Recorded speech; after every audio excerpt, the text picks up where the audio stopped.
going on? My name's Carson Cook, and welcome back to Merchant Services Slayers again. We're going to go ahead today, guys, and talk about a very cool topic. If you haven't noticed behind me, I'm actually by the pyramids. So today I wanted to talk about something here that's very important, especially when dealing with merchant services and credit card processing, and that is selling processing to buy time.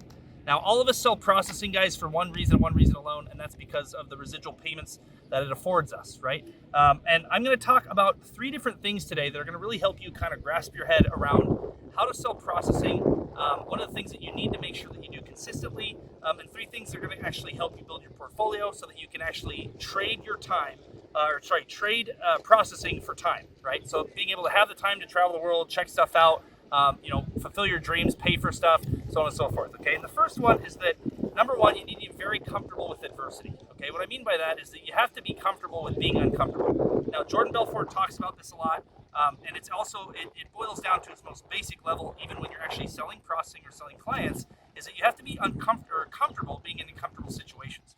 Okay, selling processing in a highly competitive environment means that your customers are going to be very aggressive. Okay, they're going to come at you with very different levels of aggression, different types of, different kind of communication cues that'll keep you on your toes.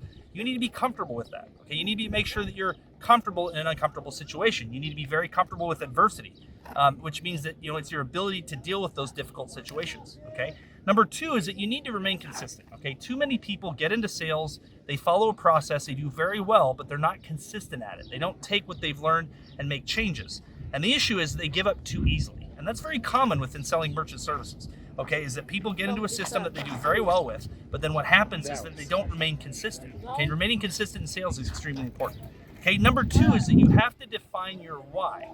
Now, I'm going to do another video a little bit later that's going to go over the 5 different tips that are going to help you define your why, right? What I mean by your why is that you have to, you're doing things for a reason, okay? You travel for a reason. You take care of your family for a reason. You make money for a reason.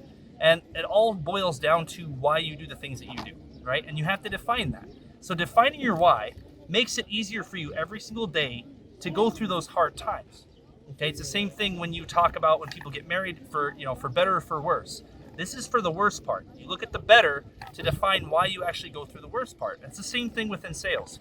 Nothing is going to be easy. Nothing worth doing is going to be easy.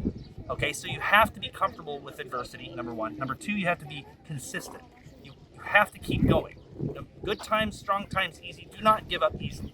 Okay, selling in a competitive environment is very difficult. Okay, and then number 3, define your why. So click on the link below, guys. Thanks for tuning in to Merchant Services Slayers. Also, if you want more information, especially on Card Builder, we got an awesome program out there, guys, that actually helps get you from a very consistent amount of deals every single month to a lot more. But other than that, thanks for tuning in to Merchant Services Slayers, guys. Keep out there, and I'll see you guys out there on the sales board, guys. Rock and roll.